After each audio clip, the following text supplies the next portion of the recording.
नमस्कार दोस्तों, एक बार फिर आपका इंडिया के सबसे बड़े ऑनलाइन प्लेटफॉर्म अनअकैडमी पर हार्दिक स्वागत और अभिनंदन।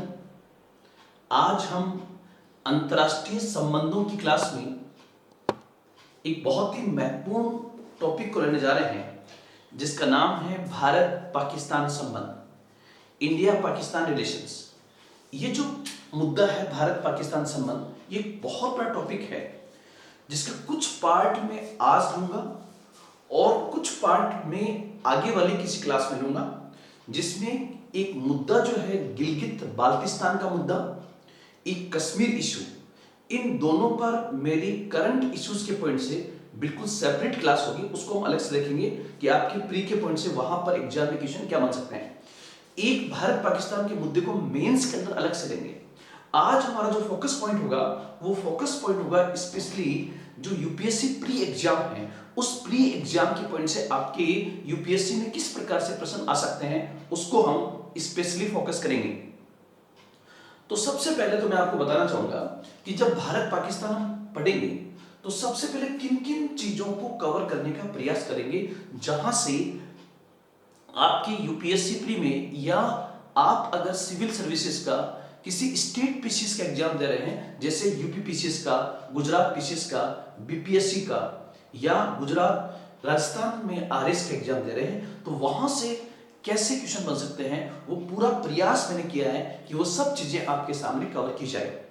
अब सबसे पहले जैसे हम किसी भी देश को पढ़ें तो जैसा कि मैंने अपनी रणनीति में इसका हिस्सा माना है कि हमें सबसे पहले उस देश की भौगोलिक स्थिति जो है उसका बहुत बेहतर पता होना चाहिए। तो एक तो हम पाकिस्तान की ज्योग्राफिकल पोजीशन को पढ़ने का प्रयास करेंगे, ताकि वहां से भूगोल से अगर किसी प्रकार का प्रश्न आए तो उसको हम बहुत बेहतर तरीके से कर सके। पहला पॉइंट तो ये।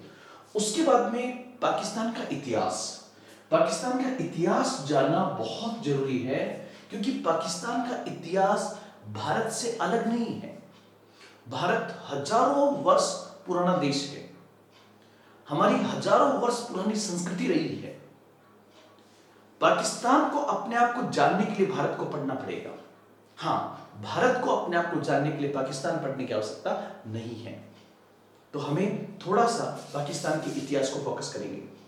उसके बाद इस इतिहास में हम ये भी फोकस करेंगे कि पाकिस्तान भारत से कैसे बना और किस प्रकार 1971 के अंदर पाकिस्तान का एक हिस्सा भारत से अलग, पाकिस्तान से अलग हुआ, जिसे पूर्वी पाकिस्तान कहते हैं, और आज की तारीख में उसे ही बांग्लादेश के नाम से जाना जाता है। तो इसको भी हम फोकस करने का प्रयास करेंगे। साथ ही साथ फिर हम देखेंगे कि अगर भारत पाकिस्तान अगर आए तो वहां पर उसकी भूमिका हम कैसे बनाएंगे। साझा इतिहास, साझी संस्कृति और साझी सीमा वाले भारत एवं पाकिस्तान एक ही सभ्यता और एक ही भूमि के अंग रहे हैं, परंतु पिछले 72 वर्षों का 72 वर्ष का इतिहास इस बात का संकेत करता है कि दोनों के मध्य बेहतर संबंध के बजाय तनाव ही अधिक रहा है। इस क्रम में सीमा पार आतंकवाद, पाकिस्तान द्वारा बार बार धोखा देने की रणनीति, अंतरराष्ट्रीय मंचों पर कश्मीर मुद्दे को उठाना जैसे अनेक कारकों ने भारत पाकिस्तान संबंधों पर बर्फ जमाने में अहम रोल अदा की है। परंतु कुछ ऐसे प्रयास भी हुए जिन्होंने इस बर्फ को पिघलाने में अपनी अहम भूमिका अदा की, जैसे हमारे प्रधानमंत्री श्रीमान स्वर्गीय प्रधानमंत्री अटल बिहारी वाजपेयी की पाकिस्तान की यात्रा ट्रैक टू डिप्लोमेसी के तहत, एवं हमारे भारतीय प्रधानमंत्री श्रीमान नरेंद्र मोदी की अनौपचारिक पाकिस्तान की यात्रा। लेकिन उसके बावजूद भी जैसे जब अटल जी ने यात्रा की तो उसके तुरंत बाद कारगिल का जो खेल खेला गया, और इसी प्रकार जब हमारे माननीय प्रधानमंत्री श्रीमान नरेंद्र मोदी ने पाकिस्तान की यात्रा की, अफगानिस्तान से होते हुए जो पाकिस्तान में गए, उसके तुरंत बाद जो पठानकोट पे हमला हुआ, उरी पर हमला और पुलवामा हमले ने भारत पाकिस्तान संबंधों में फिर एक बार तनाव उत्पन्न करने में अहम रोल अदा किया है। तो इस बिंदु को भी हम देखने का पूरा प्रयास करेंगे। साथ ही साथ पूरा विश्लेषण इस बात का भी होगा कि वो कौन से फैक्टर्स हैं जो पाकिस्तान की कमजोरियां हैं, क्या पाकिस्तान में सत्ता के कई केंद्र हैं? क्या पाकिस्तान में सत्ता सेना के हाथ में या निर्वाचित सरकार के हाथ में है या आईएसआई के हाथ में है? इसको भी देखने का पूरा प्रयास आपके सामने किया जाएगा। हम एक ऐसा बेहतर विश्लेषण आपके सामने प्रस्तुत करेंगे ताकि भारत पाकिस्तान संबंधों की एक एक तह तक हम पहुंच सके, और आपके नॉलेज को इस प्रकार हम प्रस्तुत करना चाहेंगे कि अगर प्री रिलेटेड किसी प्रकार का प्रश्न आपके सामने आए तो उसको आप बहुत बेहतर तरीके से कर सको। अब उसके बाद में हम एक पॉइंट ये भी देखेंगे कि भारत और पाकिस्तान में असमानताएं क्या है। भारत पाकिस्तान में असमानताएं का मतलब क्या होगा? जैसे पाकिस्तान दक्षिण एशिया में स्थित एक इस्लामिक गणराज्य है, जबकि भारत भी दक्षिण एशिया में स्थित है, परंतु भारत दुनिया के सबसे बड़े धर्मनिरपेक्ष राष्ट्रों में से एक है। जहां पाकिस्तान में पिछले 70 वर्षों में लोकतंत्र और तानाशाही के बीच में आंख मिचौली चल रही है, वहीं भारत में लगातार लोकतंत्र का बने रहना उसे पाकिस्तान से अलग करता है। भारतीय लोकतंत्र भारत की संस्कृति की स्पष्ट झलक दिखाई देती है, जो उसे वैश्विक स्तर पर एक नया आयाम देती है, लेकिन पाकिस्तान के पास ऐसा कुछ नहीं है। तो उस चीज को हम पढ़ने का प्रयास करेंगे असमानताओं वाले बिंदु के अंदर। एक होगा कि भारत और पाकिस्तान के बीच में तनाव उत्पन्न करने वाले कारक कौन से हैं, factors which create tension between India and Pakistan, उसको भी देखने का प्रयास करेंगे। उसके बाद हम ये भी करेंगे कि बेहतर संबंध स्थापित करने के लिए, बेहतर संबंध उत्पन्न करने के लिए कौन से प्रयास किए गए हैं, उसको भी हम देखेंगे। भारत और पाकिस्तान के बीच में बेहतर संबंध स्थापित करने के लिए कौन से प्रयास किए गए हैं, उसको भी देखने का प्रयास करेंगे। उन प्रयासों में स्पेशली फोकस किया जाएगा ट्रेड टू डिप्लोमेसी के तहत किए गए प्रयास, जैसे medical diplomacy, transportation diplomacy, sports diplomacy, cultural diplomacy, ये सब जो आएंगे आपके ट्रेड टू डिप्लोमेसी के तहत किए गए प्रयास होंगे। इसी प्रकार अगर एक बिंदु हम ये भी करेंगे, भारत और पाकिस्तान के बीच में यदि बेहतर संबंध होते हैं तो उन बेहतर संबंध होने का प्रभाव क्या होगा, इसको भी हम देखने का प्रयास करेंगे। ये हमारा 8वां पॉइंट होगा। एक आपको पता होगा कुछ चीजें ऐसी हैं जो भारत पाकिस्तान संबंधों के अंदर हाल ही में बीच में आई है, वो आपके यूपीएससी प्री पॉइंट से पूछा जा सकता है। जैसे वर्ष 2019 में हमारे सीआरपीएफ के जवानों के साथ जो शहादत की घटना हुई, जिसमें हमारे कई जवान शहीद हुए, हम उन शहीदों को नमन करते हैं, जिसको हमने पुलवामा हमला कहा। उस पुलवामा हमले के बाद दो चीजें आपको एग्जामिनेशन पॉइंट से बन सकती हैं कि एक तो पुलवामा हमले में हमारे एक सैनिक wing commander, pilot wing commander अभिनंदन, जो जैसे मोहम्मद के आतंकवादी हमलों पर जब भारत हमले कर रहा था तो गलती से हमारे विंग कमांडर अभिनंदन वहां पहुंच गए और जिनेवा कन्वेंशन के तहत पाकिस्तान ने उन्हें वापस भारत को सौंपा। तो एग्जामिनेशन पॉइंट से आपका क्वेश्चन बन सकता है, जिनेवा कन्वेंशन से आप क्या समझते हैं या उसके प्रमुख बिंदु क्या है, तो उसको भी हम देखने का प्रयास करेंगे। और पुलवामा हमले के बाद 1996 में भारत ने पाकिस्तान को जो मोस्ट फेवर्ड नेशन का दर्जा दिया, सर्वाधिक अनुग्रह प्राप्त राष्ट्र का दर्जा जो दिया, भारत सरकार ने उसे वापस ले लिया है, तो उसको भी हम देखने का प्रयास करेंगे। MFN और वर्तमान मोदी सरकार पुलवामा हमले के बाद पूरी तरह से पाकिस्तान को पृथक करने का प्रयास कर रही है, जिसके अंदर काफी हद तक पाकिस्तान को इसका सबक भी मिला है। और हम ये जानते हैं कि भारत सरकार पाकिस्तान के साथ बेहतर संबंध करने के लिए तैयार है, लेकिन शर्त है कि पहले आप सीमा पार आतंकवाद को बंद कीजिए। सीमा पार आतंकवाद का भारत का हर नागरिक पाकिस्तान का विरोध करता है। तो यहां पर एक हम पढ़ेंगे MFN क्या है, मोस्ट फेवर्ड नेशन क्या है, और हाल ही में ये चर्चा में क्यों रहा। इसी प्रकार से एक मुद्दा और आया कि अगर पाकिस्तान कुछ ज्यादा करता है तो भारत सिंधु नदी जल समझौता जो है उसके पानी का उपयोग करेगा। तो एक क्वेश्चन ये आ रहा है, सिंधु जल समझौता क्या है, जो 1960 में हुआ था वर्ल्ड बैंक की मध्यस्थता के अंदर, उसको भी हम देखने का प्रयास करेंगे। इसके साथ साथ आपके जनरल नॉलेज, सामान्य ज्ञान के दृष्टिकोण से कुछ क्वेश्चन आ सकते हैं, जैसे सरक्रीक विवाद क्या है, सरक्रीक विवाद क्या है, बगलीहार जल विद्युत परियोजना क्या है, सियाचिन विवाद क्या है, बुंजी परियोजना क्या है, तुलबुल नौ परिवहन विवाद क्या है। तो ये मुद्दे भी हम करने का प्रयास करेंगे। हालांकि एक क्लास में इसका होना मुश्किल है, लेकिन मेरे एफर्ट्स ऐसे होंगे कि आप तक बात जरूर पहुंचेगी। और इसी प्रकार से अभी मैं इस मुद्दे को बहुत बेहतर तरीके से तैयार करने का प्रयास कर रहा हूं कि आपको एक एक चीज बताई जा सके आपके एग्जाम से पहले। वो इश्यू होगा गिलगित बाल्टिस्तान का मुद्दा क्या है और वर्तमान में भारत सरकार क्या रणनीति अपना रही है। एक पॉइंट ही, एक कश्मीर इश्यू पर मेरी अलग से अंतरराष्ट्रीय संबंधों के तहत ही एक पूरी क्लास होगी, लेकिन वो क्लास होगी जब हम इससे पहले इसके बाद जो हमारी क्लास होती है आधुनिक भारत का इतिहास, जो मेरी 10 बजे क्लास होती है, उस क्लास में जब हम भारत का विभाजन पढ़ लेंगे और भारत के विभाजन के बाद और भारत की आजादी के बाद किस प्रकार पाकिस्तान ने धोखेबाजी के तहत कश्मीर पे जो हमला किया कबायलियों के वेश में, वहां जब हम पढ़ेंगे तब उसके बाद अंतरराष्ट्रीय संबंधों की क्लास के अंदर हम एक टॉपिक लेंगे जिसका नाम होगा कश्मीर इश्यू। तो उसके लिए आपको थोड़ा सा वेट करना होगा। हम कश्मीर मुद्दे को बहुत बेहतर तरीके से पढ़ने का प्रयास करेंगे।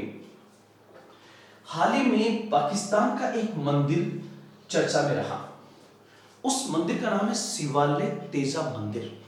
ध्यान रखना, भारत का जब विभाजन हुआ और पाकिस्तान एक नया राष्ट्र बना, तब जो दंगे हुए, उन दंगों के दौरान ही पाकिस्तान के पंजाब प्रांत के सियालकोट में स्थित ये मंदिर पिछले 72 ईयर से बंद था, 72 वर्षों से। लेकिन हाल ही में मतलब 2019 में पाकिस्तान की सरकार ने इसे खोल दिया है कि वहां का जो हिंदू धर्म के लोग जो पाकिस्तान में हैं वो इस मंदिर में जा सकते हैं।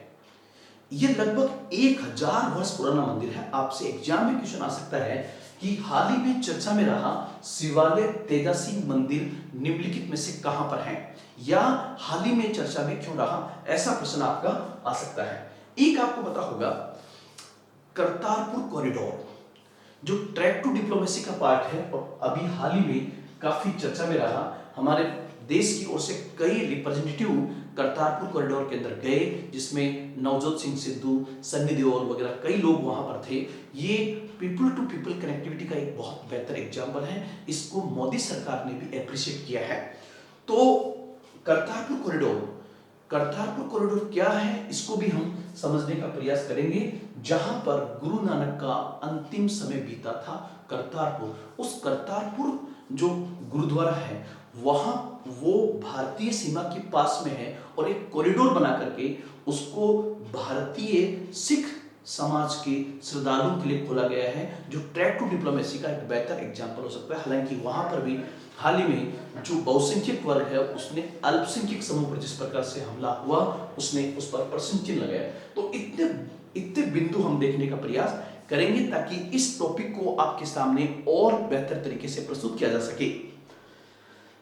तो सबसे पहले मैंने आपको एक विवरण दिया कि भारत पाकिस्तान संबंधों में हम क्या पढ़ने का प्रयास करेंगे, और इससे आपके सामने तस्वीर भी पहुंची होगी कि जब भी हम किसी टॉपिक को पढ़ें तो सबसे पहले उसको एक पूरे रूप में देखिए, एक पूरी पिक्चर बनाइए आप कि वहां से एग्जाम में किस जगह से प्रश्न आ सकता है। अभी हमारा मुख्य फोकस केवल ये होना चाहिए कि यार प्रश्न कहां से कैसे बन सकता है और उसको हम तलाशने का पूरा प्रयास करें। अगर हम अभी से प्रश्नों को तलाशने का प्रयास करेंगे तो हम बहुत बेहतर तरीके से यूपीएससी प्री को क्रैक कर सकेंगे। आपको एक बहुत इंपॉर्टेंट चीज मैं बताना चाहूंगा कि क्या कारण है कि साल में एक बार एग्जाम होता है। यूपीएससी प्री का एग्जाम साल में एक दिन है और एक ही बार है, एक वर्ष में एक बार। और कई छात्र ऐसे होते हैं 365 दिन पढ़ते हैं, 365 डेज, 365 दिन वो परीक्षा की तैयारी करते हैं। लेकिन ऐसी क्या बात है कि जिस दिन प्री का एग्जाम होता है उस एग्जाम से लगभग 24 घंटे पहले ही वो ढेर हो जाते हैं। तैयारी उनकी बहुत अच्छी होती है, लेकिन फिर भी मुकाबला नहीं कर पाते हैं। और कई बार उनको ऐसा महसूस होता है कि सर 24 घंटे से पहले हमारी स्थिति ये थी कि हम सब कुछ भूल गए, ऐसा लग रहा था कुछ भी याद नहीं है। इसका रीजन क्या है? तो आप इसके रीजन को तलाशना। इसका कारण होगा कि हम 365 दिन पढ़ते हैं। तो सबसे पहले तो आपको यह समझना होगा कि एग्जाम जो होता है, परीक्षा जो है, एग्जाम बेसिकली एक खेल की तरह होता है, एक गेम की तरह होता है। और खेल वह जीतता है जिसने एक तो खेल जीतने की पूरी रणनीति बनाई हो। खेल जीतने की रणनीति, स्ट्रेटेजी। यहां पर रणनीति का मतलब होगा क्या पढ़ना चाहिए, क्या छोड़ना चाहिए, किस प्रकार से पढ़ना चाहिए, किस टीचर के सानिध्य में पढ़ना चाहिए, क्या बेहतर मिल सकता है किस टीचर से, कहां से एक बेहतर अप्रोच मिल सकती है। तो सबसे पहले तो होगा रणनीति। और दूसरा आपको पता है कि चाहे कोई कितनी रणनीति बना ले, और वो चाहे दुनिया का महान से महान खिलाड़ी क्यों ना हो, मान लीजिए सचिन तेंदुलकर। सचिन क्रिकेट की दुनिया के सबसे बड़े खिलाड़ी हैं, लेकिन या विराट कोहली को ले लीजिए, केवल अगर उनके पास रणनीति होगी और एक चीज नहीं होगी तो वो भी मैदान में धराशायी हो सकते हैं। और वो चीज कौन सी होगी? वो चीज होगी अभ्यास, प्रैक्टिस। तो जिसके पास रणनीति होगी और जिसके पास अभ्यास होगा, उसको दुनिया की कोई ताकत रोक नहीं सकती। और जिसके पास ये होगी, इसका मतलब होगा कि उसने 365 दिन में हर दिन को अपना एग्जाम समझा, हर दिन को अपनी परीक्षा समझी। इसलिए जिस दिन परीक्षा हुई, जैसे आज भी परीक्षा, कल भी परीक्षा, परसों परीक्षा, पहले रोज भी परीक्षा, जब उसने हर दिन को परीक्षा समझी, तो जिस दिन उसकी परीक्षा हुई उस दिन उसको वो साइकोलॉजिकल प्रेशर उस पर आया ही नहीं कि आज मेरा एग्जाम है, और उसने एक ही झटके में एग्जाम को पास कर दिया। मतलब एग्जाम का एक दिन में एग्जाम का आपका बर्डन पूरा आ सकता है अगर 365 दिन में आपने केवल एक दिन एग्जाम को महसूस किया। और अगर आप 365 के 365 दिन एग्जाम महसूस करेंगे तो एग्जाम के दिन आप पर एग्जामिनेशन का प्रेशर नहीं आएगा। और वो चीज जो है वो आपका हर दिन एग्जाम तब माना जाएगा जब आप उसके अनुरूप अभ्यास करेंगे और आप उसके अनुरूप एक रणनीति को अपनाते हैं। तो जैसे कि मैंने यहां पर देखा, आपने देखा भी होगा कि जैसे भारत पाकिस्तान में पढ़ा रहा हूं, तो ये मेरे अंतरराष्ट्रीय संबंधों का मुद्दा है, लेकिन मैं कोई अंतरराष्ट्रीय विशेषज्ञ नहीं हूं, एक्सपर्ट नहीं हूं। मेरी एक्सपर्टेंसी केवल इस बात में कि आपको एग्जाम में प्रश्न कैसे मिल सकता है। इसलिए पढ़ाते समय मैंने फोकस किया कि सबसे पहले हमें देखना होगा कि पाकिस्तान की भौगोलिक स्थिति क्या है, क्योंकि ज्योग्राफिकल कंडीशन से ही हम किसी देश को बेहतर तरीके से जान सकते हैं। और कई बार जब हम पढ़ के गए आईआर, तो एग्जामिनेशन में क्वेश्चन पूछा गया उसके भूगोल से, और जब भूगोल पढ़ के गए तब क्वेश्चन पूछा गया उसके आर्थिक पहलुओं से। इसलिए हम जब जाएं तो एक रणनीति के तहत पूरी तरह से तैयार होकर जाएं, ताकि किसी प्रकार का प्रश्न आए आप उसको बेहतर तरीके से कर सकें। आप लोग कमेंट कीजिए कि मैंने जो बात बताई है उसमें कितनी सत्यता है, प्लीज, ताकि मैं बीच बीच में इस प्रकार की बातें आपको बता सकूं। लेकिन एग्जाम के लिए पेशेंस आपको रखना होगा, ये सबसे इंपॉर्टेंट चीज है। और दूसरा, क्या पढ़ना है उससे ज्यादा इंपॉर्टेंट है क्या छोड़ना है। जो बच्चा इस चीज को समझ जाएगा वो इस एग्जाम को निकाल देगा। और ध्यान रखना, एग्जाम ये नहीं देखता है कि कौन काला है, कौन गोरा है, कौन पतला है, कौन लंबा है, कौन मोटा है, कौन ठीकना है, कौन बंगाली है, कौन गुजराती है, कौन यूपी, ये कुछ नहीं देखता है। जैसे जब एक गुब्बारा उड़ता है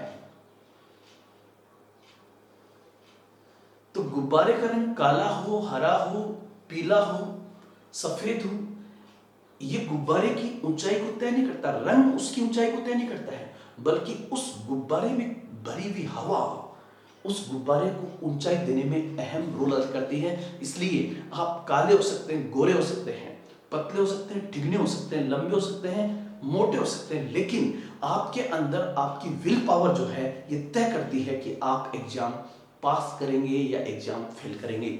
इसलिए आपकी विल पावर का मजबूत होना बहुत जरूरी है।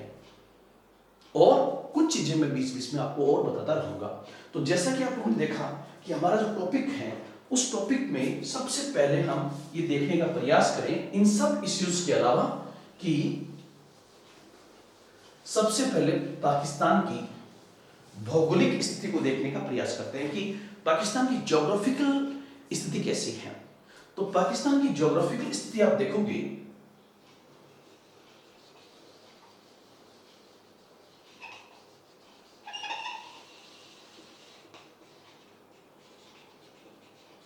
ये पाकिस्तान की एक प्रकार की ज्योग्राफिकल पोजीशन मैंने आपके सामने रिप्रेजेंट की है। ये पोजीशन जो है पाकिस्तान की भौगोलिक स्थिति को एक मैप वाइज मैंने आपके सामने प्रस्तुत किया है। ध्यान रखना, हमने पाकिस्तान के इस मैप में उस हिस्से को नहीं दिखाया है जो हमारा है। और हमारा हिस्सा कौन सा है? पाक ऑक्यूपाइड कश्मीर जो है, ये जो पाकिस्तान अपने मैप में ये हिस्सा दिखाता है जो हमारा है, इस हिस्से को हमने यहां पर नहीं दिखाया। इसी को हम कहते हैं पाक ऑक्यूपाइड कश्मीर और गिलगित बाल्टिस्तान का क्षेत्र जो है। तो यहां पर हमने इसको नहीं दिखाया है, लेकिन ध्यान रहे यहां से हमारा कश्मीर स्टार्ट होगा। और ये वाला एक आप लोग ध्यान रखना, भारत पाकिस्तान के बीच में तनाव उत्पन्न करने वाले कारकों में एक और कारक लेटेस्ट जुड़ा हुआ है। कौन सा?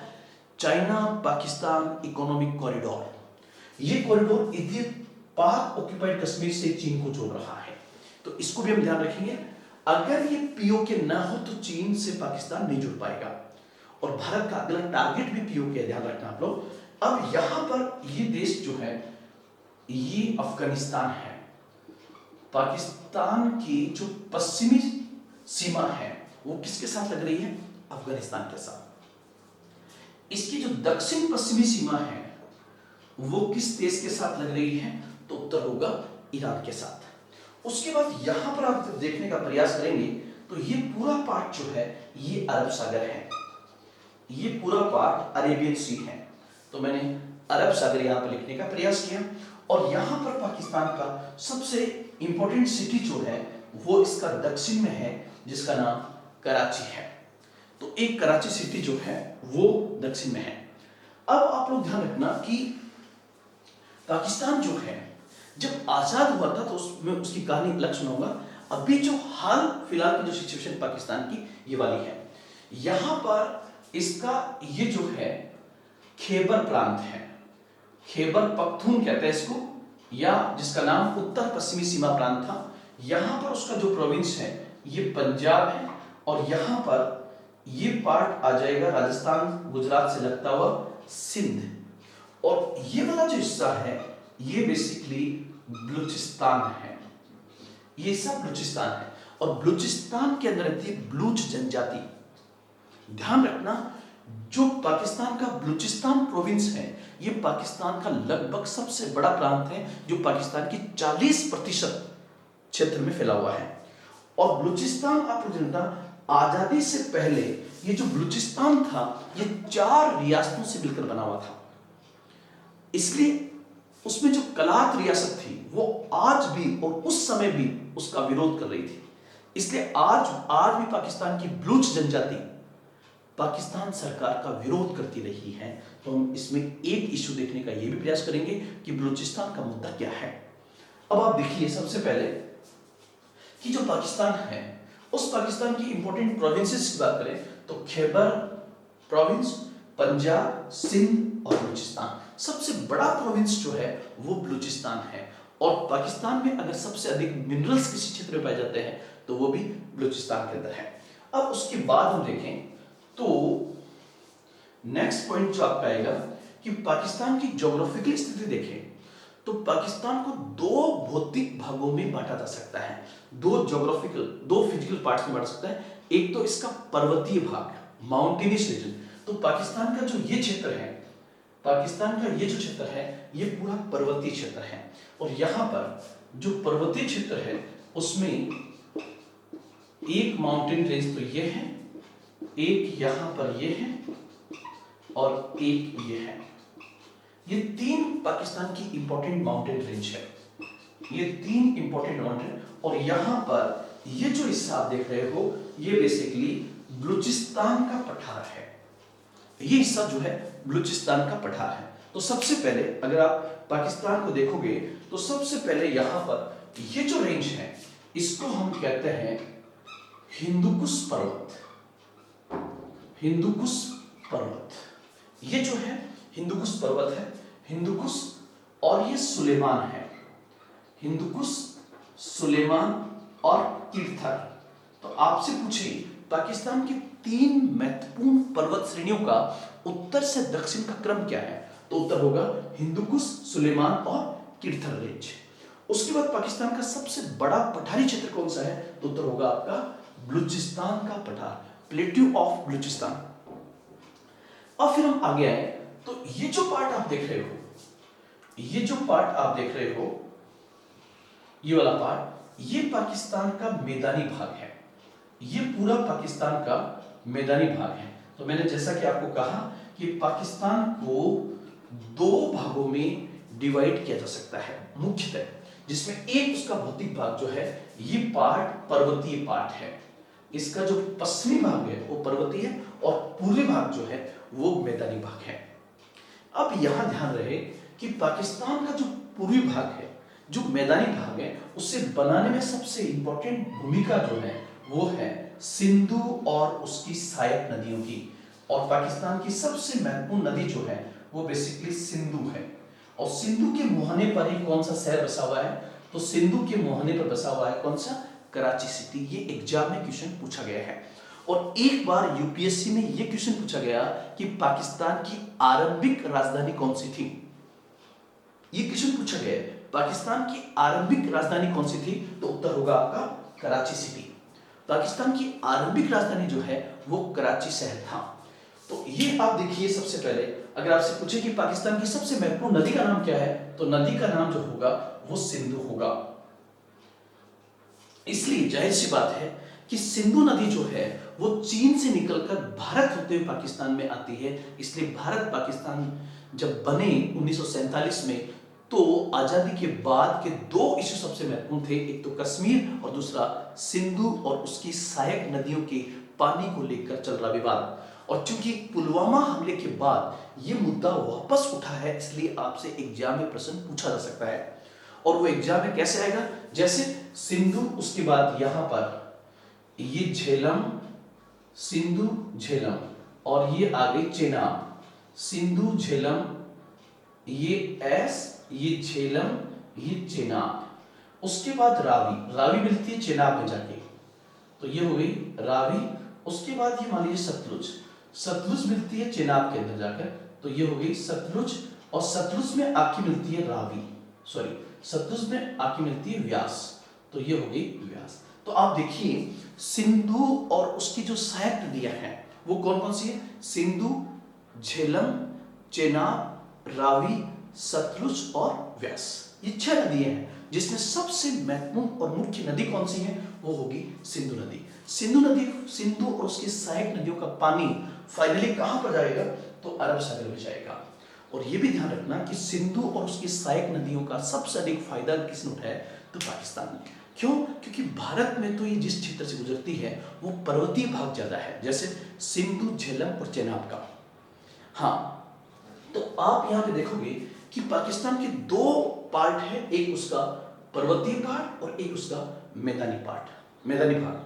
तो यहां से ये क्वेश्चन आए सिंधु, और एक आपसे मैं पूछता हूं कि सिंधु और उसकी सहायक नदियां फाइनली चेनाब नदी मिलती है, चेनाब नदी पाकिस्तान में सिंधु नदी में कहां पर मिलती है, तो उस जगह को कहते हैं पंचनाद। 5 नदियों का मिलन स्थल पंचनाद कहते हैं उसका। पंचनाद का दूसरा नाम क्या है, ये आप कमेंट करके बताएंगे। पंचनाद का दूसरा नाम क्या है, ये आप कमेंट बॉक्स में कमेंट करके बताएंगे। तो ये, उसके बाद आप देखिए कि पाकिस्तान में सिंधु नदी से बहुत सारी नहरें निकाली गई है। इसलिए आपसे अगर क्वेश्चन ये पूछे कि किस देश को नहरों का देश कहते हैं, किस देश को नहरों का देश कहते हैं, तब भी आपका उत्तर होगा पाकिस्तान। अब ये मैंने आपको सबसे पहले इसकी ज्योग्राफी को समझाने का प्रयास किया। इसकी ज्योग्राफी में मैंने पीओके, पाक ऑक्यूपाइड कश्मीर को नहीं लिया है। आपसे पूछे कि पाकिस्तान की सबसे ऊंची चोटी कौन सी है, तो पाकिस्तान की सबसे ऊंची चोटी जो है वो हिंदुकुश पर्वत की कौन सी है, तिरिच मीर। तिरिच मीर पाकिस्तान की सबसे ऊंची चोटी है।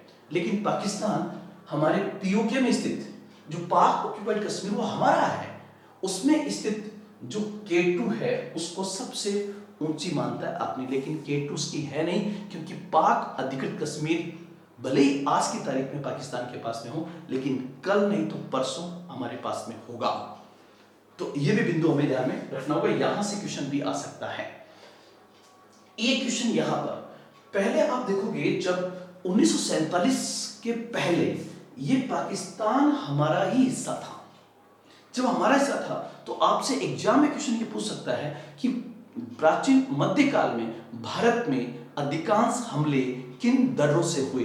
तो यहां पर ये 3 दर्रे हैं, ध्यान रखना, ये 3 दर्रे हैं जहां से हमारे पास सबसे अधिक हमले हुए। ये जो दर्रे हैं उसमें इसको कहते हैं खैबर दर्रा, खैबर दर्रा, इसको कहते हैं बोलन दर्रा, खैबर दर्रा, बोलन दर्रा, और तीसरा होगा गोलन दर्रा।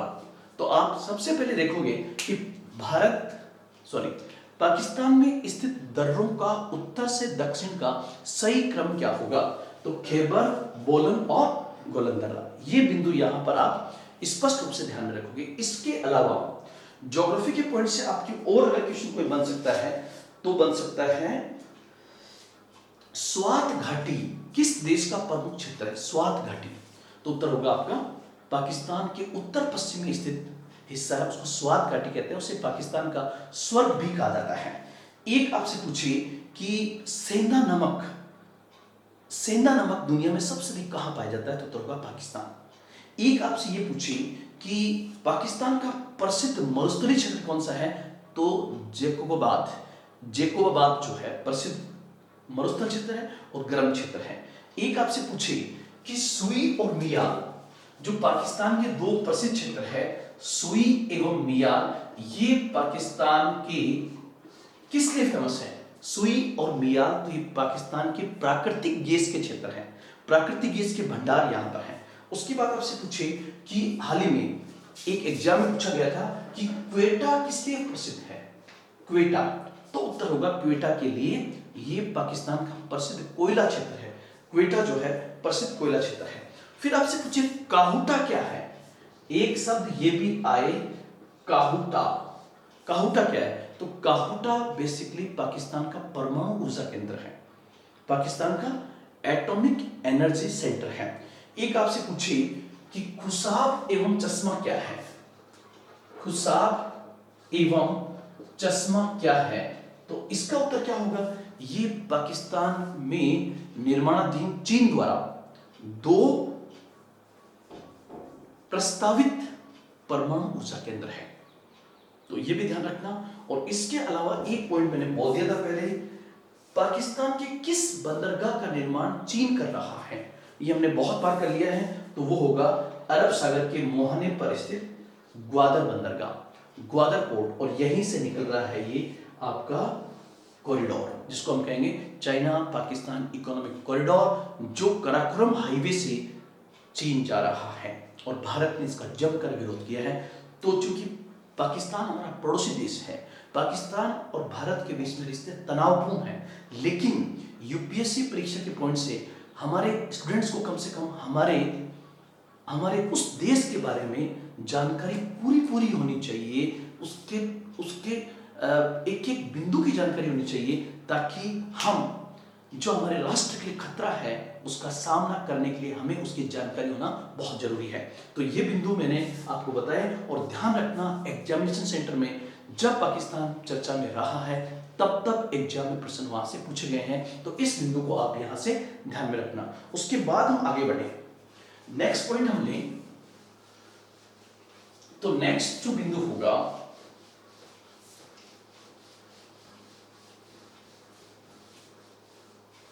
वो पॉइंट आपका होगा इतिहास। पाकिस्तान के इतिहास को जानने का प्रयास करें तो पहली बात तो हमें आज देखना होगा कि पाकिस्तान 1947 में भारत से आजाद हुआ।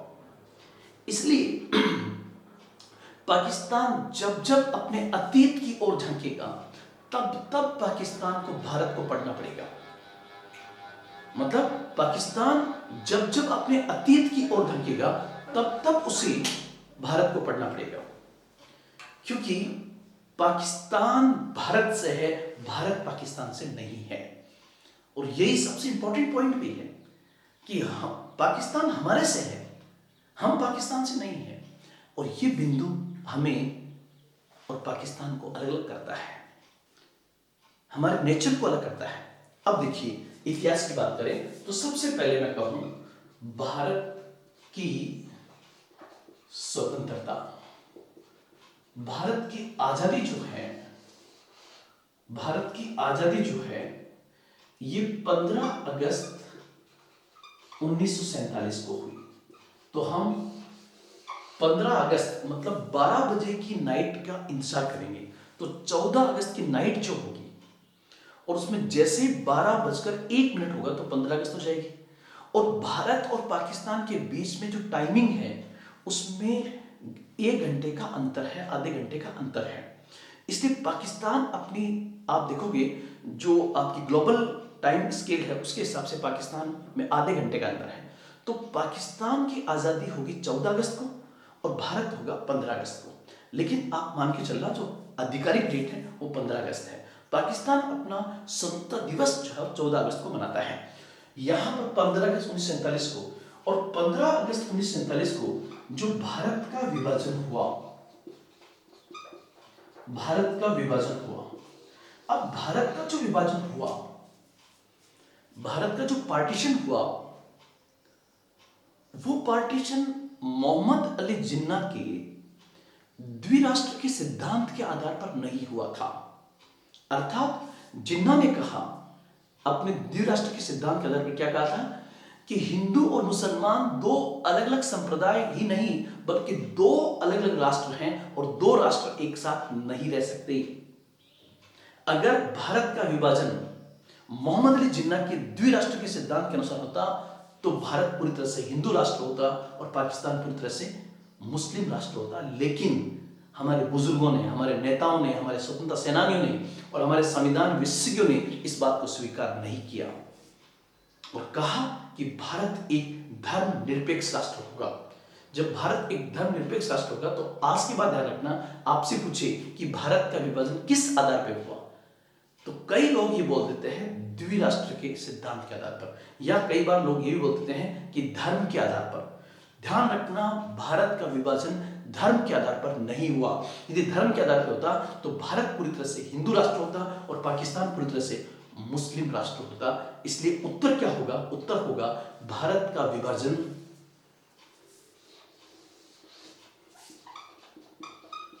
माउंटबेटन योजना के आधार पर हुआ। किस योजना के आधार पर हुआ? तो उत्तर होगा माउंटबेटन योजना के आधार पर। इसी योजना को 3 जून योजना भी कहते हैं। इसी योजना को 3 जून योजना भी कहा जाता है और इसी को माउंटबेटन प्लान भी कहते हैं। और माउंटबेटन का बचपन का नाम डिकी बर्ड था, इसलिए इसी प्लान को किस नाम से भी जानते हैं? तो इसी प्लान को डिकी बर्ड नाम से भी जानते हैं। अब आपसे पूछे आज से कि भारत का विभाजन किस सिद्धांत के आधार पर हुआ था? ए, धर्म के आधार पर, बी, द्विराष्ट्र के सिद्धांत के आधार पर, सी, माउंटबेटन योजना, या डिकी बर्ड प्लान के आधार पर। तो उत्तर होगा माउंटबेटन योजना के आधार पर। और इस आधार पर 2 देश बने, इस आधार पे 2 देश बने जिसमें से एक देश था हमारा भारत। भारत, यहां ध्यान रखना 2 देश जरूर बने और हमने यहां भारत लिखा है, लेकिन इसका मतलब यह नहीं कि भारत 1947 में बना। भारत का अस्तित्व हजारों वर्ष पुराना था। भरत नाम से भारत बना है और भरत नाम इतिहास में हजारों वर्ष पुराना है। इसलिए दो देश 1947 में एक नए मैप के साथ जरूर नजर आए। उसमें से भारत का एग्जिस्टेंस पहले से था, भारत का अस्तित्व पहले से था। अगर कोई नया बना तो कौन था? पाकिस्तान। तो पाकिस्तान जो बना, तो मैंने यहां लिख दिया पाकिस्तान। लेकिन जो पाकिस्तान बना, जैसा कि हम सब लोग जानते हैं कि जिसमें पाकिस्तान बना, इस पाकिस्तान के दो पार्ट थे। एक पार्ट था पश्चिमी पाकिस्तान जो आज वाला है, और एक पार्ट जो उसका 1971 में अलग हो गया, उसको हम कहते हैं पूर्वी पाकिस्तान, ईस्टर्न पाकिस्तान, पूर्वी पाकिस्तान। तो ध्यान रखना, सबसे पहले पाकिस्तान का इतिहास भारत के इतिहास से अलग नहीं होगा। जैसे जब सिंधु घाटी सभ्यता हम पढ़ते हैं, तो सिंधु घाटी सभ्यता के कई स्थल भारत में भी और कई स्थल पाकिस्तान के अंदर भी है। ऐसे ही जब भारत का इतिहास, जब पाकिस्तान अपने इतिहास को पढ़ेगा तो सिंधु घाटी सभ्यता को जरूर पढ़ेगा। और इंडस सिविलाइजेशन से ही हमारे इतिहास की शुरुआत का एक बड़ा महत्वपूर्ण फैक्टर है इंडस सिविलाइजेशन, एक महत्वपूर्ण चैप्टर है। तो ध्यान रखना, भारत का विभाजन 1947 में हुआ। विभाजन किस आधार पर हुआ? तो माउंटबेटन योजना के आधार पर हुआ। माउंटबेटन योजना का दूसरा नाम क्या था? उत्तर होगा 3 जून योजना। माउंटबेटन का बचपन का नाम क्या था? तो उसके बचपन का नाम था डिकी बर्ड, इसलिए इस प्लान को डिकी बर्ड प्लान के नाम से भी जाना जाता है। और जो दो देश बने, वो एक था पाकिस्तान और एक भारत। पाकिस्तान के दो हिस्से थे, पश्चिमी पाकिस्तान और पूर्वी पाकिस्तान, और इन दोनों ही हिस्सों में मुस्लिम बहुसंख्यक थे। और आप देखिए, अगर धर्म जोड़ता हो तब तो पाकिस्तान के दो टुकड़े जो दूर दूर थे वो एक होने चाहिए थे।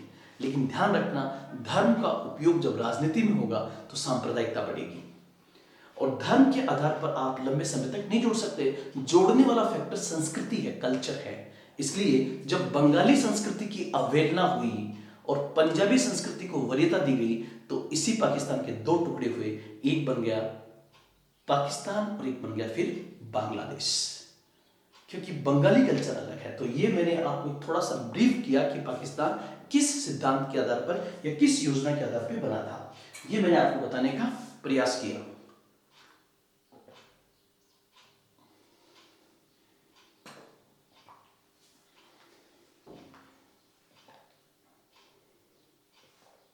उसके बाद का पार्ट हम देखें तो नेक्स्ट पॉइंट होगा, एक बिंदु आपका यह आएगा कि भारत और पाकिस्तान के बीच में क्या असमानताएं हैं जो भारत पाकिस्तान को अलग करती हैं। आपसे पूछिए कि असमानताएं क्या हैं, और असमानताएं किसके बीच में हम देख रहे हैं? तो भारत पाकिस्तान के बीच में। कैसी असमानताएं हैं जो इसके बनने के साथ से दिख रही है? वो जो असमानताएं हैं, वो असमानताएं कौन कौन सी है? तो उसको हम देखने का प्रयास करें। तो जो असमानताएं हैं, वो असमानताएं अगर हम देखें तो उसको हम पॉइंट्स वाइज देखें। नंबर 1, भारत पाकिस्तान की जो असमानताएं हैं, उन असमानताओं को अगर हम पॉइंट वाइज देखने का प्रयास करें तो क्या क्या होगा? तो पहला बिंदु जो होगा, पहला पॉइंट नंबर 1 जो है, नंबर 1 कि अगर हम ये देखें कि भारत और पाकिस्तान में असमानताएं क्या है, तो पहली असमानता क्या होगी जो भारत पाकिस्तान को अलग करती है? वो होगी नंबर 1 कि भारत का अस्तित्व जहां हजारों वर्ष पुराना है, अगर एक साइड में मैं भारत लूं और एक साइड में पाकिस्तान लूं, तो पहली असमानता ही है कि भारत का अस्तित्व जहां हजारों वर्ष पुराना है, वहीं पाकिस्तान का अस्तित्व मात्र 1947 से है। और ध्यान रखना, किसी भी चीज का अस्तित्व उसको दूसरे चीज से अलग करने में अहम रोल अदा करता है। तो यहां पर यह बिंदु आपको देखना होगा कि पहली असमानता क्या है कि भारत का अस्तित्व जहां हजारों वर्ष पुराना है, वहीं पाकिस्तान का अस्तित्व अगर है तो मात्र कब से है? 1947 से है। पहला नंबर 1। नंबर 2, किसी भी देश के संविधान में ये लिखा होता है कि उस देश का नेचर कैसा है। तो आप देखोगे भारत के संविधान में, भारतीय प्रस्तावना में स्पष्ट रूप से उल्लेख है और बहुत सारे हमारे आर्टिकल्स ये बताते हैं कि भारत एक धर्मनिरपेक्ष राष्ट्र है। भारत एक धर्मनिरपेक्ष राष्ट्र है। धर्मनिरपेक्ष को हम कहते हैं सेक्युलर स्टेट। भारत एक धर्मनिरपेक्ष राष्ट्र है, जबकि पाकिस्तान दक्षिण एशिया का एक इस्लामिक राष्ट्र है। तो ये दूसरा पॉइंट है जो प्राकृतिक रूप से पाकिस्तान को, भारत को पाकिस्तान से अलग करता है। कौन सा? भारत एक धर्मनिरपेक्ष राष्ट्र है, जबकि पाकिस्तान कैसा है? इस्लामिक राष्ट्र है। तीसरा आप देखोगे तो पॉइंट आएगा आपके पास विदेश नीति, जिसको हम कहते हैं फॉरेन पॉलिसी। कौन सा? विदेश नीति। ये विदेश नीति वाले बिंदु कैसे समझाएंगे हम? देखो, किसी भी देश के नेचर को अंतर्राष्ट्रीय स्तर पर अभिव्यक्त करने में वहां की विदेश नीति की अहम भूमिका होती है। यहां पर ये बिंदु आपको देखना होगा कि जहां एक ओर पाकिस्तान के पास विदेश नीति के नाम पर, जब पाकिस्तान बनता है तो पाकिस्तान के पास विदेश नीति के नाम पर यदि कुछ था तो वो था केवल मुस्लिम लीग की नीतियां। जो मुस्लिम लीग की नीतियां थी, और मुस्लिम लीग की नीतियां कैसी थी? पृथकतावादी नीतियां थी, धर्म आधारित नीतियां थी, उग्र सांप्रदायिकता के आधार पर नीतियां थी। वही उग्र सांप्रदायिकता वाली नीतियां पाकिस्तान की विदेश नीति का आधार बन गई। जब पाकिस्तान की विदेश नीति का आधार वहां की उग्र सांप्रदायिकता वाली नीतियां बन गई, तो आप क्या अपेक्षा पाकिस्तान से कर सकते हो? जबकि भारत जब बना और भारत ने एक बड़ा घाव झेला, लेकिन इसके बावजूद भी भारत पीछे नहीं हटा। हमारे संविधान विशेषज्ञों ने स्पष्ट रूप से उल्लेख किया कि भारत की प्रकृति होगी, भारतीय संविधान की प्रकृति होगी कि भारत कैसा राष्ट्र होगा? धर्मनिरपेक्ष राष्ट्र होगा। जबकि पाकिस्तान कैसा है? इस्लामिक राष्ट्र है। इस्लामिक राष्ट्र है क्यों? क्योंकि पाकिस्तान के पास यदि विदेश नीति के नाम पर कुछ था तो वो थी मुस्लिम लीग की सड़ी गली सांप्रदायिक नीतियां। जबकि भारत की जो विदेश नीति है उसका आधार क्या है? तो उसका आधार जो है हमारा राष्ट्रीय आंदोलन है। हमारी विदेश नीति का आधार कौन सा है? हमारा राष्ट्रीय आंदोलन। मतलब जब भारतीय राष्ट्रीय आंदोलन चल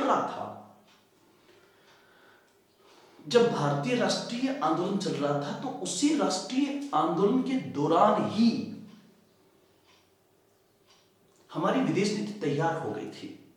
हमारी विदेश नीति पर स्पष्ट रूप से गांधी के दर्शन को देखा जा सकता है, समाजवाद के मूल्यों को पहचाना जा सकता है, अकबर अशोक के प्रभाव को भी स्पष्ट रूप से देखा जा सकता है, महात्मा बुद्ध और महावीर स्वामी के दर्शन को चेक किया जा सकता है, गुटनिरपेक्षता और पंचशील के सिद्धांतों को महसूस किया जा सकता है। जबकि दूसरी ओर पाकिस्तान के पास अगर फॉरेन पॉलिसी के नाम पर कुछ था तो वो थी मुस्लिम लीग की नीतियां। तो आप क्या अपेक्षा कर सकते हो पाकिस्तान से?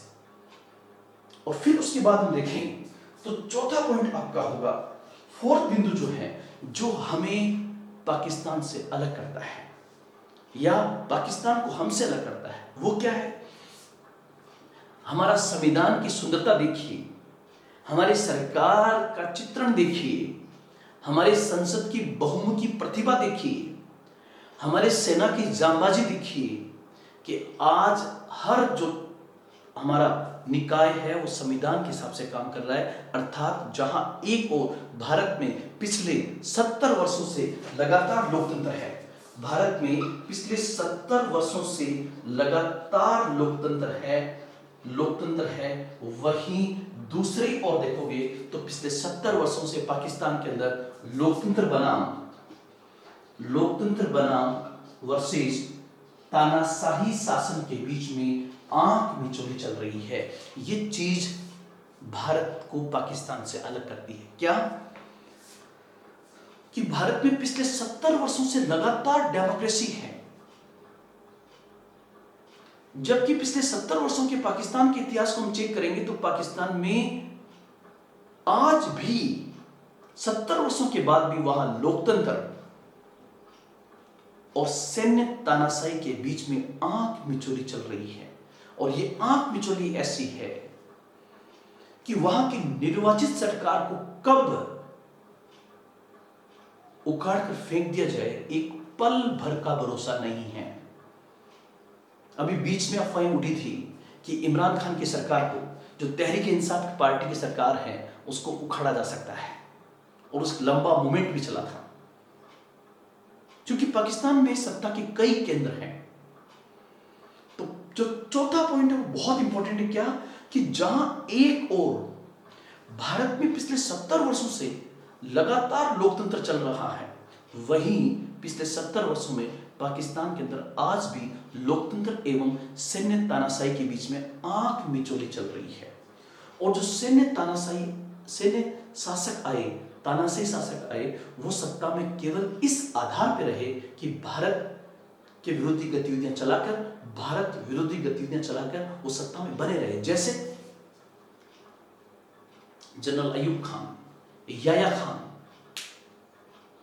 जनरल जियाउल हक, परवेज मुशर्रफ, अभी तक 4 तानाशाही शासक रहे, लेकिन लंबा कार्यकाल इनका रहा। इस लंबे कार्यकाल ने पाकिस्तान की डेमोक्रेसी को कमजोर करने में बहुत बड़ी भूमिका अदा की। और आज भी पाकिस्तान की डेमोक्रेसी की हालत उतनी मजबूत नहीं है जितना भारत का डेमोक्रेटिक पार्ट है। इस बात को भी समझना होगा। तो मैंने जो पॉइंट बताया वो बताया भारत पाकिस्तान में असमानता उत्पन्न करने वाले फैक्टर्स कौन से हैं, कौन से फैक्टर जो कौन से ऐसे फैक्टर्स हैं जो भारत पाकिस्तान के बीच असमानता स्थापित करते हैं। ऐसे तो हजार होंगे, लेकिन आपके एग्जाम के पॉइंट से 4 बिंदु ध्यान रखना। पहला, भारत का अस्तित्व जहां हजारों वर्ष पुराना है, वहीं पाकिस्तान का अस्तित्व मात्र 1947 से है, नंबर 1। नंबर 2, जहां भारत एक धर्मनिरपेक्ष राष्ट्र है, वहीं पाकिस्तान एक घोषित इस्लामिक गणराज्य है। तीसरा, भारत की विदेश नीति जहां एक और राष्ट्रीय आंदोलन के दौरान ही तैयार हो गई थी। इंडिया की जो फॉरेन पॉलिसी है, भारत की जो विदेश नीति जो है, हमारी विदेश नीति जो है, वो राष्ट्रीय आंदोलन के दौरान ही तैयार हो गई थी। जबकि पाकिस्तान के पास अगर विदेश नीति के नाम पर कुछ था तो वो थी मुस्लिम लीग की नीतियां। इसी प्रकार जहां भारत में पिछले 70 वर्षों से लगातार लोकतंत्र चल रहा है, लोकतंत्र मजबूत हो रहा है, वहीं पाकिस्तान में आज भी लोकतंत्र और तानाशाही के बीच में आंख मिचौली चल रही है। ये 4 बिंदु जो है भारत पाकिस्तान में डिफरेंस क्रिएट करते हैं, और ये डिफरेंस इतना बड़ा हो जाता है कि सैद्धांतिक वैचारिक स्तर पर दोनों देशों को अलग थलग करता है। उसी को हम पढ़ने का प्रयास करेंगे। अब हम इसके आगे बढ़ें और सबसे पहले ये देखें कि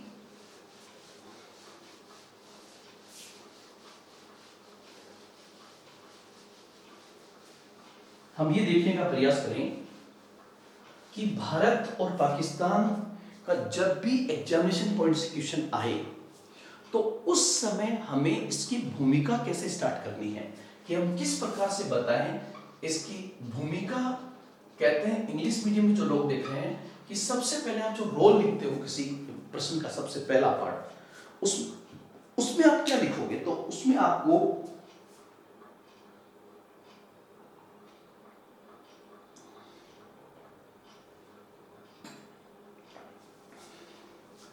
उसमें 3 चीज आपको ध्यान में रखनी होगी। क्या, जब भी भारत पाकिस्तान का प्रश्न हो तो हमें किन पॉइंट्स से शुरुआत करनी चाहिए, तो ध्यान रखना साझा इतिहास, क्योंकि दोनों देशों का हिस्ट्री जो साझा है। और जैसे कि आपको पता है कि भारत में जितने भी एग्जाम्स हैं उसमें मुख्यतः 1947 तक प्रश्न पूछा जाता है। हालांकि पढ़ाया जाना चाहिए 1991 तक, लेकिन जो ज्यादातर सिलेबस है वो जो सिलेबस 1947 तक का है। तो आप देखोगे 1947 तक तो भारत और पाकिस्तान का इतिहास ही सेम था। तो इतिहास कैसा हो गया, साझा। और आप भारत से पाकिस्तान अगर जाओगे तो कुछ अलग नहीं मिलेगा, क्योंकि कल्चर दोनों देशों का समान है। तो साझा इतिहास। तो दूसरा पॉइंट होगा साझी संस्कृति। और चूंकि हमारे बीच में एक लंबी साझी सीमा भी है तो एक पॉइंट हो जाएगा साझी सीमा। लेकिन हमें ध्यान रखना है कि पिछले 70 वर्षों का इतिहास जो है वो तनाव की कहानी कहता है, तनाव की कहानी कहता है। और उसमें तनाव उत्पन्न करने वाले कुछ पॉइंट्स को हम ध्यान में रखेंगे, जैसे सीमा पार आतंकवाद, और सीमा पार आतंकवाद के कुछ इश्यूज को ध्यान में रखेंगे, जैसे पठानकोट, उरी, पुलवामा, ये हम याद रखेंगे। अब इसके साथ साथ में लेकिन फाइनली जब आप लिखते हो तो उसमें सकारात्मकता झलकनी चाहिए, क्योंकि आप भावी सिविल सर्वेंट्स बनने जा रहे हो, सरकार के आधार होंगे आप, तो आपका पॉजिटिव रेस्पॉन्स लास्ट में होना चाहिए। तो यहां पर हमें लास्ट में जो चीज याद रखनी है वो कौन सी है, वो है अटल बिहारी वाजपेयी का एक स्टेटमेंट आपको याद रखना है। अटल बिहारी वाजपेयी जो हमारे प्रधानमंत्री थे, स्वर्गीय, बहुत बड़ा नाम था भारत के इतिहास का, अटल बिहारी वाजपेयी। अटल बिहारी वाजपेयी ने एक बात कही भारत पाकिस्तान संबंधों के संदर्भ में, और क्या कही, उन्होंने कहा कि भारत और पाकिस्तान के बीच में तनाव इस प्रकार का है कि हम भूगोल नहीं बदल सकते, मतलब ऐसा मुश्किल है, तो क्या बदल सकते हैं, तो भूगोल नहीं तो कम से कम इतिहास तो बदला जा सकता है। हाँ, अगर हमारे माननीय प्रधानमंत्री ने पीओके ले लिया तो भूगोल बदल जाएगा, और हम ऐसी आशा करते हैं कि ऐसा किया जाए। तो आपकी जो शुरुआत होगी कैसे होगी, साझा इतिहास, साझी संस्कृति और साझी सीमा वाले भारत एवं पाकिस्तान, साझा इतिहास, साझी सीमा और साझी संस्कृति वाले भारत एवं पाकिस्तान एक ही सभ्यता के अंग रहे हैं। सिंधु घाटी सभ्यता एक ही सभ्यता के अंग रहे हैं, दोनों के बीच में कोई प्राकृतिक अवरोध भी नहीं है, परंतु पिछले 70 वर्षों का इतिहास जिसमें सीमा पार आतंकवाद जैसे उरी, पठानकोट, पुलवामा के हमलों ने भारत पाकिस्तान के मध्य तनाव उत्पन्न करने में अहम रोल अदा किया है। इसके साथ साथ आजादी के बाद कश्मीर, फिर 1965, फिर 1971, 1999 कारगिल ने दोनों के मध्य उन घावों को बरकरार रखने में अहम रोल अदा किया है। परंतु समय समय पर कुछ ऐसे प्रयास भी हुए, जैसे अटल बिहारी वाजपेयी जी की सरकार के समय ट्रैक टू डिप्लोमेसी के तहत पाकिस्तान की लाहौर की यात्रा, और उस समय बस और जो ट्रेन सेवा शुरू की गई उससे पब्लिक को पब्लिक से जोड़ने का प्रयास किया। माननीय प्रधानमंत्री ने कहा था कि हम भूगोल नहीं तो कम से कम इतिहास बदल सकते हैं, और इतिहास बदलने का केवल एक रास्ता होगा, और रास्ता है संवाद, संवाद, संवाद, अर्थात बातचीत के माध्यम से ही रास्ता बनाया जा सकता है। ये किसने कहा था, अटल बिहारी वाजपेयी जी ने। तो इस बिंदु को भी आपको यहां पर ध्यान रखना होगा। ये आपकी सबसे पहले, आप इसमें क्या बनाओगे, आपकी भूमिका, किस प्रकार से आप भूमिका किसी उत्तर को बेहतर बना सकते हो। आपको हजारों लोगों में आपको नंबर खींचने हैं, और नंबर खींचने के लिए आपको बहुत बेहतर लिखना होगा। आपको नकारात्मकता में सकारात्मकता डालनी होगी, तब जाके आप रैंक लाएंगे, ऐसी मैं आशा करता हूं। तो यहां पर ये बिंदु भी ध्यान रखें। उसके बाद हम आगे बढ़े तो एक प्रश्न आपका आएगा कि वो कौन से इश्यू है जिसको लेकर भारत और पाकिस्तान के मध्य तनाव है। भारत एवं पाकिस्तान के मध्य तनाव उत्पन्न करने वाले कारक कौन से हैं, इसको हम देखने का प्रयास करें। तो ये होगा भारत एवं पाकिस्तान के मध्य तनाव उत्पन्न करने वाले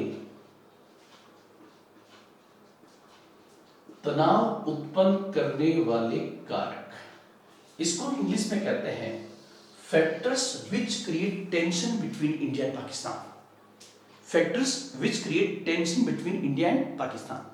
तो जो तनाव उत्पन्न करने वाले बिंदु हम देखें तो उस बिंदु में सबसे पहला जो पॉइंट होगा आपके पास में वो होगा, एक तो तनाव हमें विरासत में मिला। एक तनाव जैसे भारत के साथ श्रीलंका के साथ कोई विवाद है तो श्रीलंका के साथ जो विवाद है बेसिकली विवाद विरासत में नहीं मिला हुआ है, विरासत में कम है। भारत को अगर तनाव के रूप में विरासत में कहीं सबसे अधिक मिला तो पाकिस्तान से मिला। अब तो सबसे पहले दोनों देशों के बीच में तनाव उत्पन्न करने वाले फैक्टर्स को हम 3 भागों में डिवाइड कर सकते हैं और फिर उन पॉइंट्स को हम पढ़ने का प्रयास करेंगे तनाव उत्पन्न करने वाले कारकों के अंदर। अब उन तनाव उत्पन्न करने वाले कारकों में सबसे पहले नंबर 1,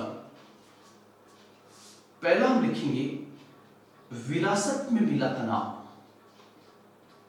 विरासत में मिला तनाव मतलब ऐसा तनाव जो अंग्रेजों के टाइम में ब्रिटिश शासन ने जो फूट डालो और राज करो की नीति के तहत जिस प्रकार से सांप्रदायिकता का बीज बोया, वो सांप्रदायिकता ने कहीं ना कहीं भारत के विभाजन में बहुत बड़ी भूमिका अदा की और देश की आजादी के बाद भी वो समस्या बनी रही।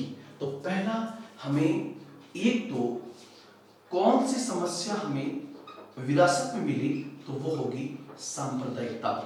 दूसरी हमें मिली विरासत के अंदर एक इश्यू आएगा कश्मीर का।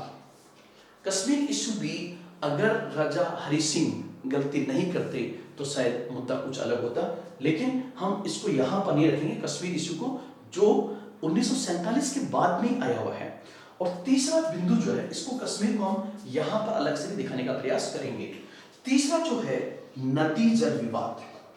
नदी जल विवाद क्योंकि भारत पाकिस्तान पहले जब भारत पाकिस्तान बने उससे पहले से नदियां इस क्षेत्र में बह रही थी, तो सिंधु और उसकी सहायक नदियों को लेकर दोनों देशों के मध्य जो विवाद रहा उस विवाद के अंश को आज भी देखा जा सकता है। अर्थात जो नदी जल विवाद जो सबसे बड़ा रहा वो था सिंधु और उसकी सहायक नदियों को लेकर। सिंधु और उसकी सहायक नदियों को लेकर, हालांकि आपको पता होगा नदी जल विवाद को समाधान के लिए एक समझौता हुआ जिसको हम कहते हैं सिंधु जल समझौता। सिंधु जल समझौता। आप पूछोगे सर सिंधु जल समझौता क्या है, इसको मैं अलग से बताने का प्रयास करूंगा। ये क्या है? 1960 में 1960 में भारत एवं पाकिस्तान के मध्य सिंधु एवं उसकी सहायक नदियों को लेकर वर्ल्ड बैंक की मध्यस्थता में जो समझौता हुआ उस समझौते को सिंधु जल समझौता कहते हैं। इस समझौते में तय हुआ कि सिंधु उसकी जो सहायक नदियां हैं उसमें सिंधु झेलम चेनाब के पानी का प्रयोग किस प्रकार से पाकिस्तान करेगा और रावी व्यास सतलुज के पानी का प्रयोग किस प्रकार से भारत करेगा, इसको लेकर वर्ल्ड बैंक की मध्यस्थता में 1960 में जो समझौता हुआ उसी समझौते को हम क्या कहते हैं? सिंधु जल समझौता, इंडस वाटर एग्रीमेंट के नाम से उसको जाना जाता है। अब उसके बाद में हम देखें, उसके बाद में जो पॉइंट आएगा वो पॉइंट क्या होगा? सबसे पहले इसके आप स्क्रीनशॉट लेने का प्रयास करें, स्क्रीनशॉट लेने का प्रयास करें। दूसरा जो होगा वो होगा भारत द्वारा पाकिस्तान पर आरोप। भारत द्वारा पाकिस्तान पर आरोप मतलब इंडिया जो है वो पाकिस्तान पर क्या एलिगेशन लगाता है, ये भी इंपॉर्टेंट पॉइंट है। भारत पाकिस्तान पर क्या एलिगेशन लगाता है उससे भी तनाव पैदा होता है। हालांकि भारत पाकिस्तान पर जो आरोप लगाता है उन आरोपों में जान है, मतलब वो हकीकत है कि पाकिस्तान ऐसा कर रहा है। दूसरा पॉइंट जो हमें देखने को मिलेगा वो होगा पाकिस्तान द्वारा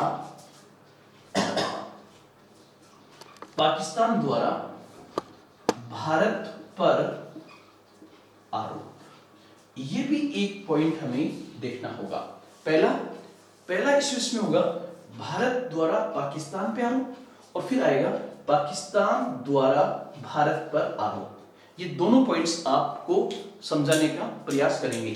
अब यहां पर आप देखिए भारत पाकिस्तान पे जो आरोप लगाता है आज की तारीख में, इंडिया जो पाकिस्तान पे एलिगेशन लगाता है वो सबसे बड़ा आरोप है नंबर 1 सीमा पार आतंकवाद।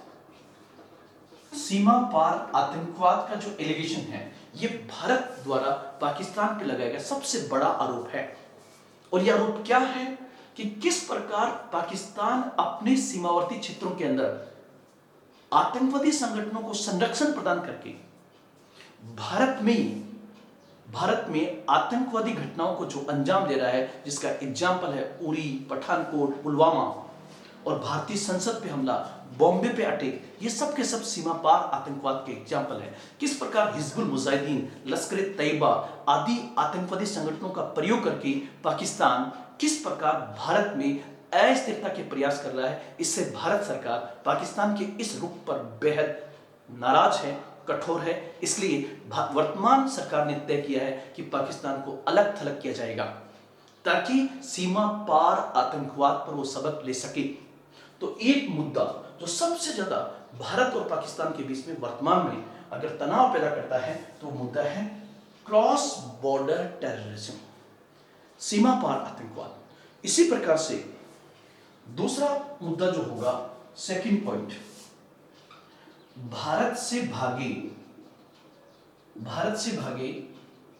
अपराधियों को शरण देना।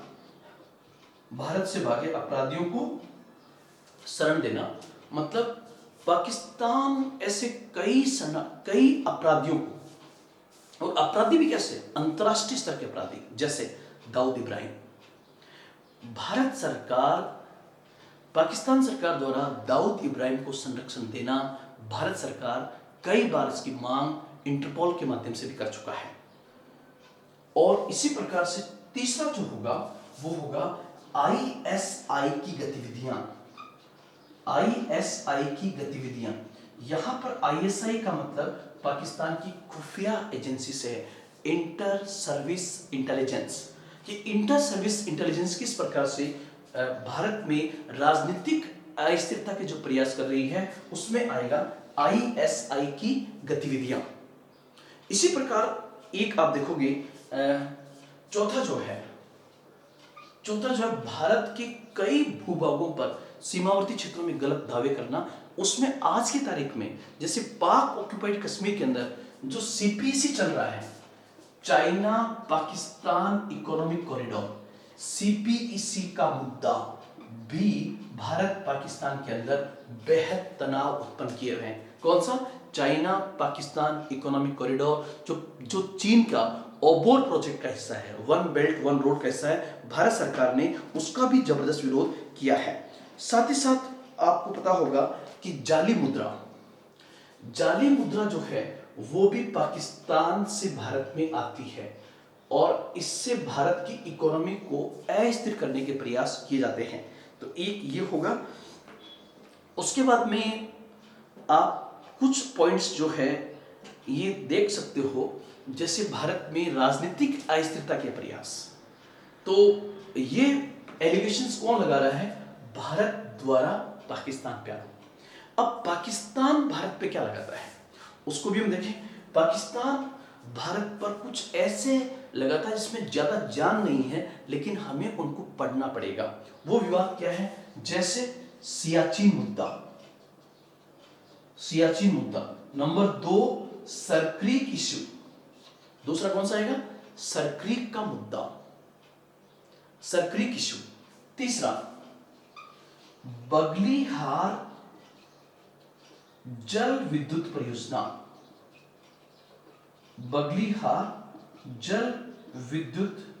परियोजना, बगलीहार हाइड्रो पावर प्रोजेक्ट जो है वो भी कहीं ना कहीं भारत और पाकिस्तान के मध्य तनाव उत्पन्न करने में अहम रोल अदा करता है।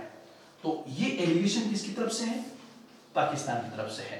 तो उसको मैं आपको समझाऊंगा कि उसमें ज्यादा जान नहीं है, नंबर 1 पहला। लेकिन ये जब मुद्दे उठाए जाते हैं, जैसे सपोज कीजिए कि वह चेनाब नदी के किसी प्रोजेक्ट पर एलिगेशन लगाता है भारत के ऊपर, कौन? पाकिस्तान।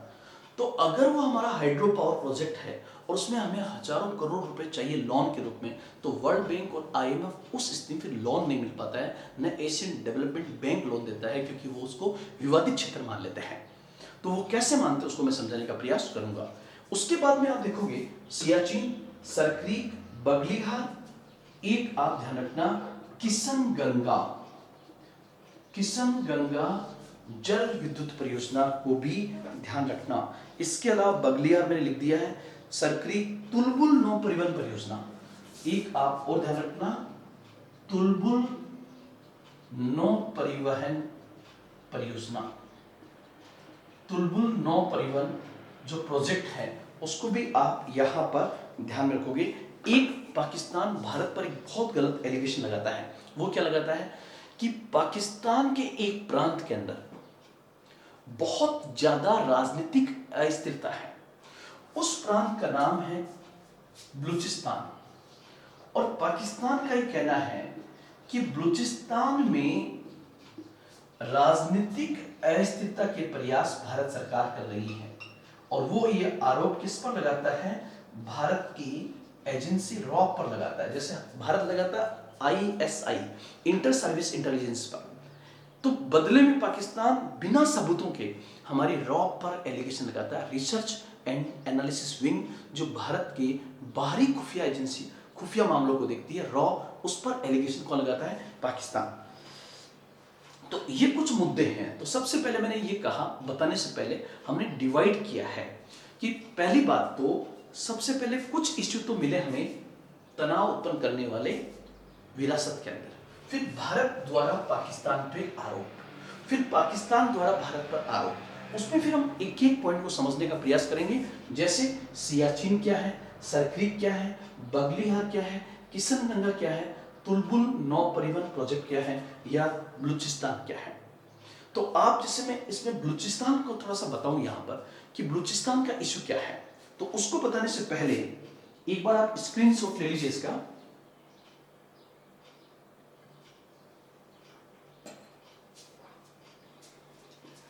बलूचिस्तान का इशू क्या है, आप लोग ध्यान रखना।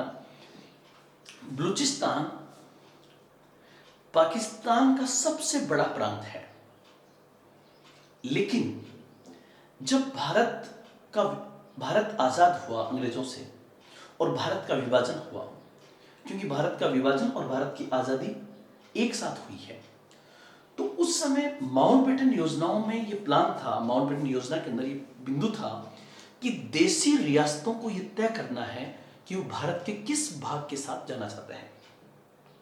तो उस समय जो आज पाकिस्तान का बलूचिस्तान है, उस बलूचिस्तान क्षेत्र में पाकिस्तान के अंदर चार रियासतें थी, जिसमें सबसे बड़ी रियासत बलूचिस्तान की बलूच जाति की कलात रियासत थी। और उस कलात रियासत ने उसी समय माउंटबेटन प्लान में यह स्पष्ट कर दिया था कि हम पाकिस्तान का हिस्सा नहीं बनना चाहते। लेकिन जैसा कि आप लोग जानते हो कि जो माउंटबेटन योजना थी उसमें स्पष्ट प्रोविजन का अभाव था कि देशी रियासतों का होगा क्या। इसको मैं आपको आधुनिक भारत के इतिहास में पूरा बताने का प्रयास करूंगा, यहां पर इश्यू आया है।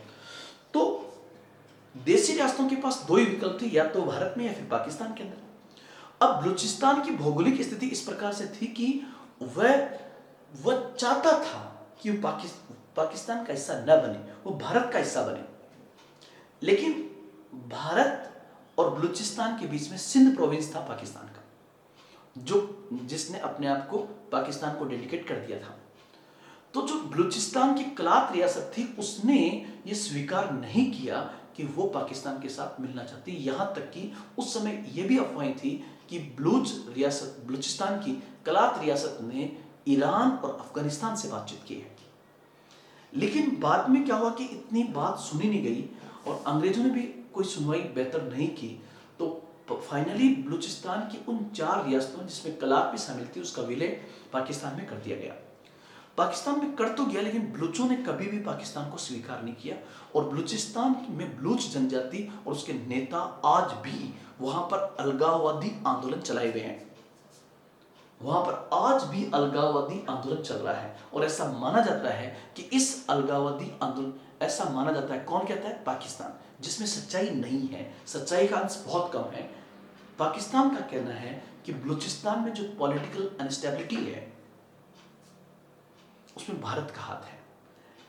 और आप देखिए वर्तमान मोदी सरकार ने एक अच्छा काम ये किया कि पाकिस्तान जिस प्रकार से गलत एलिगेशंस लगाता है, तो भारत ने उसको काउंटर बैलेंस करने के लिए लाल किले की प्राचीर से कह दिया कि बलूचिस्तान के लोगों को उसका हक मिलना चाहिए। ऐसी काउंटर पॉलिसी के माध्यम से ही पाकिस्तान को रोका जा सकता है। तो ये एक छोटा सा बिंदु मैंने आपको बताया। आज भी बलूचिस्तान के लोग जो है पाकिस्तान की सरकार के खिलाफ आंदोलन कर रहे हैं और पाकिस्तान एक झूठा एलिगेशन भारत पे लगाता है। तो दोस्तों, आज जो हमने पढ़ा ये भारत पाकिस्तान का पार्ट फर्स्ट था। कल हम इसके पार्ट सेकंड को पूरा तैयार करने का प्रयास करेंगे कि इसका पार्ट सेकंड, जिसमें बाकी जो इश्यूज बचे हुए हैं उसको बेहतर तरीके से आपके सामने रखा जा सके। तो कल हम जो है फिर एक बार इसका ले लीजिए और कल हम फिर एक बार आपके सामने हाजिर होंगे भारत पाकिस्तान रिलेशंस को लेकर कि वर्तमान में क्या स्थिति है, कैसे बेहतर किया जा सकता है और ये जो जितने मैंने पॉइंट्स बताए हैं, बेहतर संबंध होने से क्या प्रभाव होगा, जिनेवा कन्वेंशन क्या है, MFN क्या है, सरक्रीक विवाद क्या है, कल इस पर हम डिस्कशन करेंगे। आप जरूर वीडियो को देखें, लाइक करें और शेयर करें और कमेंट आप जरूर किया करें, मैं उसको पढ़ता हूं।